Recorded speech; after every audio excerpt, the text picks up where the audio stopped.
नमस्कार, माझ्या यूट्यूब चॅनलवर तुम्हा सर्वांचे मनापासून स्वागत आहे. तुम्ही बघतच आहात की आज आपण इथे आवळा कँडीची रेसिपी शेअर केलेली आहे. आवळा म्हटला की सर्वच नाक मुरडतात, पण अशी चटपटीत आणि चटाकेदार आवळा कँडी जर मिळाली तर सर्वच आवडीने खातात. तर चला, व्हिडिओ स्किप न करता पूर्ण व्हिडिओ नक्की बघा. रेसिपीला सुरुवात करूया. अर्धा किलो इथे आपण आवळे घेतलेले आहेत. गावरान ही आवळे आहेत. आता जे आवळे आपण घेतलेले आहेत त्यांना आपल्याला शिजवून घ्यायचे आहे. कुकरमध्ये पाणी गरम करून घेतलं होतं, त्यात आपल्याला आता आवळे टाकून घ्यायचे आहेत आणि कुकरच्या एका शिट्टीत आपल्याला आवळे शिजवून घ्यायचे आहेत. एकच शिट्टी याला पुरेशी आहे. तर इथे आता आवळे शिजून झालेले आहेत. थंड झाल्यानंतर आपल्याला आवळ्यांच्या फोडी काढून घ्यायच्या आहेत. आवळ्यामध्ये व्हिटॅमिन सी भरपूर प्रमाणात असल्यामुळे ते आपल्या केसांसाठी आणि त्वचेसाठी खूप फायदेशीर आहे. म्हणून आवळ्याचे सेवन कुठल्याही प्रकाराने आपल्याला फायदेशीरच आहे आणि ते केलंच पाहिजे.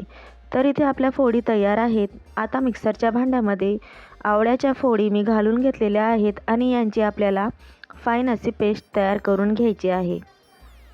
आवळे जास्त प्रमाणात असल्यामुळे 2 वेळा करून मी ही पेस्ट तयार करून घेतलेली आहे आणि अगदी एक मोठी वाटी भरून याची पेस्ट तयार झालेली आहे. आता या पेस्टला आपल्याला पुरणच्या चाळणीतून चाळून काढून घ्यायचं आहे. ज्या पद्धतीने आपण पुरण चाळून घेतो त्याच पद्धतीने आपल्याला इथे हे आवळ्याचं पेस्ट देखील चाळून घ्यायचं आहे. असं चाळून घेतल्याने काय होईल की त्याच्यातले जे रेषेस वगैरे असतील ते निघून जाण्यास मदत होईल. तर इथे इस्पेटोला देखील तुटून गेला होता, तर हाताने मला असं चाळून हे सगळं पेस्ट काढावी लागली. तर तुम्ही बघू शकता की किती याचे रेषेस निघालेले आहेत आणि फाईन अशी स्मूथ पेस्ट देखील खूप छान याची झालेली आहे. आता आपण गॅसवर कढई गरम करून घेतलेली आहे आणि आवळ्याचं जे पूर्ण पेस्ट आपण तयार करून घेतलं होतं ते इथे मी घालून घेत आहे. आवळ्याचे सेवन केल्यामुळे पचनशक्ती सुधारण्यास मदत मिळते. तशीच डोळ्यांची तेजारी वाढवण्यास देखील आवळा गुणकारी आणि फायदेशीर असा आहे. तुम्ही माझ्या चॅनलवर नवीन असाल तर सबस्क्राईब करायला विसरू नका. आता या आवळ्याच्या पल्पमध्ये मी 3 पाव एवढा गूळ घातलेला आहे. आवळे आपण अर्धा किलो घेतले होते, तर इथे 3 पाव मी गूळ घातलेला आहे. म्हणजेच 500 ग्रॅम आवळ्यांना 750 ग्रॅम इथे आपण गूळ घातलेला आहे. पूर्ण रेसिपी डिस्क्रिप्शन बॉक्समध्ये देणारच आहे. तर थोड्या वेळानंतर गूळ इथे वितळून गेलेला आहे. गॅसची फ्लेम आपल्याला फुलच ठेवायची आहे आणि सतत हे ढवळत राहायचे आहे. आपल्याला दाटसर कन्सिस्टन्सी येईपर्यंत हे ढवळत राहायचं आहे. तर इथे मी आता चिमूटभर वेलची पूड, अर्धा चमचा काळं मीठ, तर अर्धा चमचा साधं मीठ आणि अर्धा चमचा चाट मसाला असं घातलेलं आहे. याच्याने आवळा कँडीची टेस्ट अजूनही वाढून मस्त चटकदार अशी चव येते. तरीही आता आपल्याला दाट होईपर्यंत फुल फ्लेमवरतीच ढवळत राहायचं आहे. आता इथे मी 2 ते 3 चमचे कॉर्नफ्लॉवर घेतलेलं आहे आणि यात थोडंसं पाणी घालायचं आहे आणि याची आपल्याला स्लरी तयार करून घ्यायची आहे. आता ही स्लरी आपल्याला आवळ्याच्या सारण आहे त्याच्यामध्ये घालून घ्यायचं आहे आणि याला आता आपल्याला ढवळायचं आहे आणि हे व्यवस्थित आवळ्याच्या सारणामध्ये मिक्स करून घ्यायचं आहे. कॉर्नफ्लॉवर स्लरी घातल्यानंतर त्यात थोडंसं पाणी असल्यामुळे हे परत थोडंसं मऊ असं झालेलं आहे. तर परत आपल्याला याची कन्सिस्टन्सी मेंटेन करून घ्यायची आहे. आता हे परफेक्ट तयार झालेलं आहे. तर आता हे परफेक्ट झालेलं आहे आणि गुळाचे बबल्स देखील दिसत आहेत.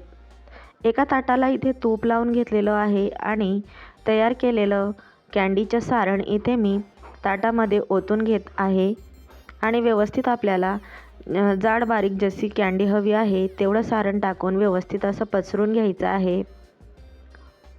तर कँडीचं सारण आपल्याला बर्फीच्या ट्रेमध्ये देखील सेट करता येतं. खूप छान हे चौकर आकाराचं सेट होतं, पण माझ्याकडे नव्हतं म्हणून मी ताटात सेट करून घेत आहे आणि एकसारखं आपल्याला इथे पसरवून एकसारखं म्हणजे जाड बारीक नाही झालं पाहिजे असं.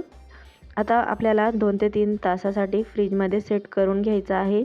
2 ते 3 तासानंतर इथे मी काढून घेतलेलं आहे आणि हे छान असं सेट झालेलं आहे. साईडने मी सुरीने मोकळं करून घेतलेलं आहे आणि आता तुम्हाला मी काढून दाखवत आहे. तर पूर्ण ही पोळी तुम्ही बघा किती छान निघालेली आहे कँडीची. तर पूर्ण सर्व बाजूंनी हे व्यवस्थित असं निघून गेलेलं आहे। तर छान हे सेट झालेलं आहे। आता याची कँडी कट करून घेत आहे। कँडीचे सारण शिजवत असताना मात्र घाई करू नका, नाहीतर जशी ही कँडी कट होत आहे तशी अजिबात कट होणार नाही। तर कट झाल्यानंतर मी तुम्हाला कँडी दाखवत आहे। तर केवढी छान आपली कँडी इथे कट झालेली आहे। आता आपल्याला कट झालेल्या कँडीला शुगर पावडर लावून घ्यायचा आहे, जेणेकरून मस्त अशी सुटसुटीत आणि मोकळी ही आवळा कँडी तयार होईल।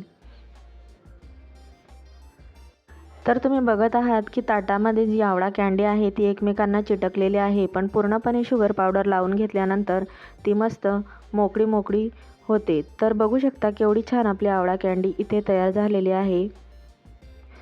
आवळा कँडी हवाबंद डब्यात ठेवली तर 6 महिने तर आरामाने टिकते, पण फ्रीजमध्ये जर ठेवली तर वर्षभर देखील ही आवळा कँडी अशीच राहते। खूप छान आपली ही आवळा कँडी इथे तयार झालेली आहे। आवळा कँडीची ही रेसिपी तुम्हाला आवडली असेल तर लाईक करा, शेअर करा, चॅनलला सबस्क्राईब करायला विसरू नका। धन्यवाद।